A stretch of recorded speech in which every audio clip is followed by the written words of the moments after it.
Rev up your engines!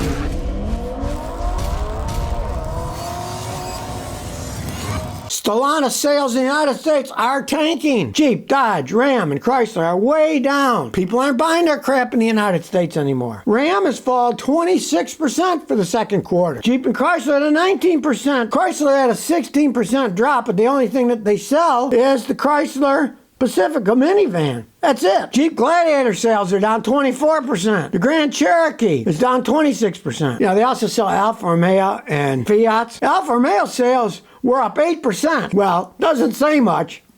The second quarter, they sold 887 of them in the United States. So that shows the previous quarter they sold hardly any of them, right? Only a few fools are going to buy these Alfa Romeos. They're junk. But the hilarious thing is, Fiat 500 is up 119%. But realize they only sold 163 of those Fiat 500. They brought them back, so they sold, that small amount. But it's a great increase over what they sold the previous year. That's the problem with all these figures. Hey, I've seen some figures like they sell 400% more cars in Mexico. Yeah, they went from selling 4 to selling 16.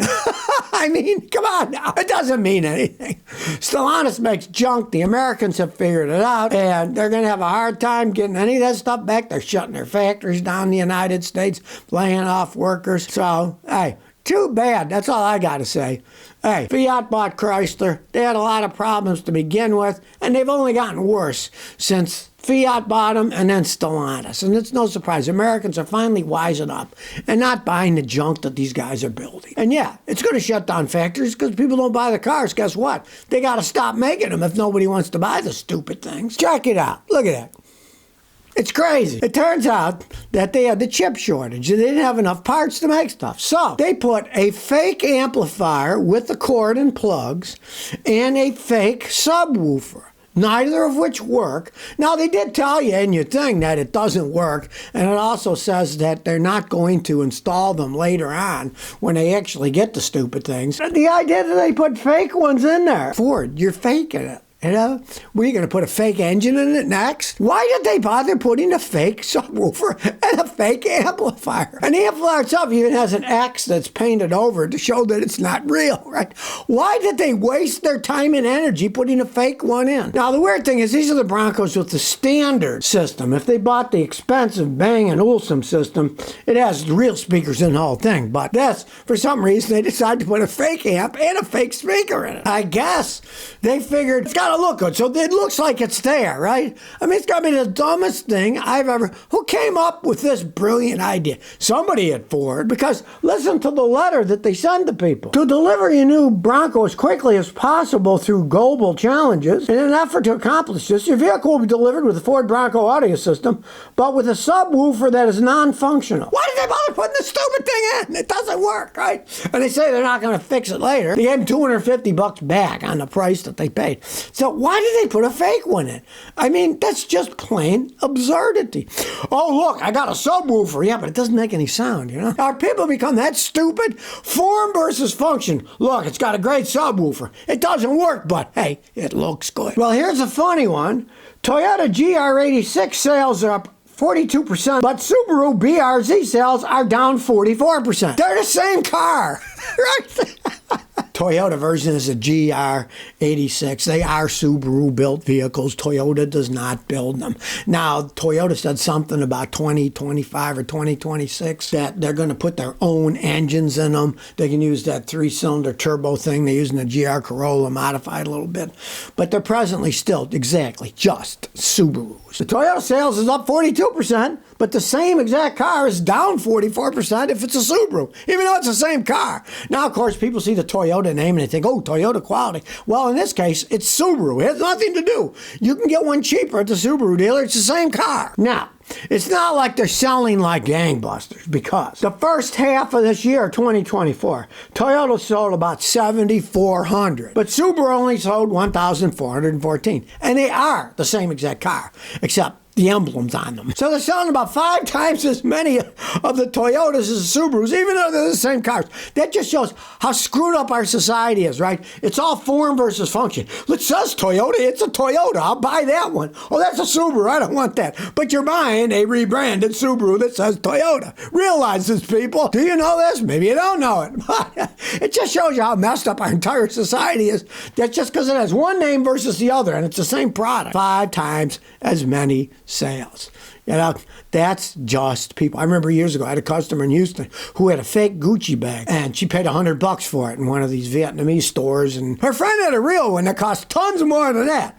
And so we compared them, and they were exactly the same. I had another friend who did business in China. He says, oh, yeah, you know, they make a lot of these in China, and then when they're done making one run, then they make another run that they sell themselves that aren't sold through Gucci. And normally they won't put the Gucci signature on it. Then they'll send it somewhere else that they'll stitch in the Gucci stuff. But they were exactly the same. You couldn't tell the difference between them, right? At least in this case, one says Subaru, one says Toyota, but hey, it's the same basic car. MT Leader says, has anybody removed a Crown Vic starter? I got a 2000, and the top bulge is hard to get to. Most people use extension, but I can't seem to do it. Can you help me? It's in a horrible position to get to. Still got to reach up in there and get it on the bolt. But once you get it on, find the extension that gives you the most wiggle room so you can move your wrench back and forth on the other end, and then break it loose, and you'll be able to get it off. Now, I got to admit, I cheat because I'm a mechanic. So what I do is I jack them up high in the air,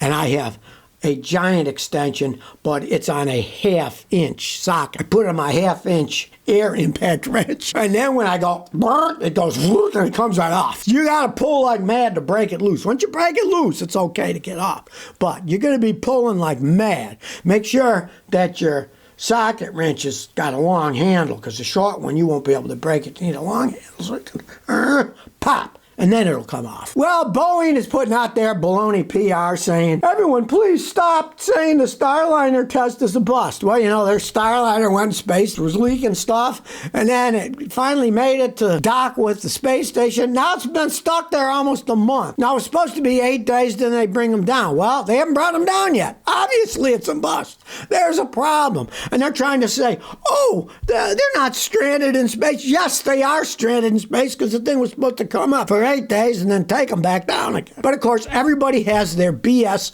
spin these days. NASA and Boeing insist that the spacecraft is fully operational, capable of returning to Earth at any point, and the astronauts are not stranded in space. Well, if you ask me, they are. They're supposed to be up there for 8 days. They've been up there almost a month. They still haven't come down. Oh, we can come down anytime we want. This is like, you know, the people who are addicted, and they say, oh, I'm not addicted. I can stop anytime I want. And then they have another drink or take another pill, right? They are addicted. These people are stranded in space. You can spin it any way you want, but the stupid thing isn't working out. Well, kudos to the Rhode Island Department of Transportation. They demanded that Narragansett take down beach parking signs. Narragansett town decided, oh, we're going to put up these signs. You can only park for 3 hours here looking at the ocean, blah, blah, blah, right? They're always trying to restrict what people do in the summer, right? People come to go to the beaches. Hey, they spend money. They should be happy. People are visiting. But no, the locals in Narragansett didn't like it. So they put up signs. You can only park here for 3 hours, right? And one woman said, hey, I walk for 3 hours. I want to spend more time than that at the beach. Hey, the Rhode Island Department of Transportation took down the signs because they said, you can't do this. These aren't your roads. Because the town of Narragansett put up these signs for 3-hour parking on Ocean Road, which is owned by the state. So the locals can't put a sign on a state road that says you can only park here for 3 hours, or even worse, no parking at all, right? They can't do that. Those are state-owned roads. Only the state has the right. And the state said take those signs down, and they had to take them down. And I agree. The whole people in the state paid for building that road, so everybody should have the right to use it and park on it to look at the beach. So it's a problem with a lot of stuff on the East Coast. The rich people, they want to hog the views for themselves. I see it all the time. And they try to, oh, you can't park here, you can't do this here. Hey, you can't do it legally if it's a state-owned road. Now, if the road was made by the town or made privately, you can do whatever you want. But if it is a state road, they can't stop people from driving on it or parking on it unless there's some kind of an emergency, and the state will put the signs up. Some woman who worked for the town said, the signs on Ocean Road were taken down shortly after we got the letter. But I'm confused. Why did the state get involved in the first place? She said the 3-hour limit on Ocean Road was passed to help control traffic in the area. Baloney. They just didn't want people parking there and getting a free ride to looking at the ocean, right? They want people to go to the beach parking where they have to pay money for it. All this stuff. They all just want to make money. They want to make money, but they don't want tourists. Figure that one out, right? Give us money and go away, please. And then, of course, the snobs that are for putting the signs up say, there are many things going on with the state's crumbling roads and bridges. Why should they take an interest in time parking in Narragansett?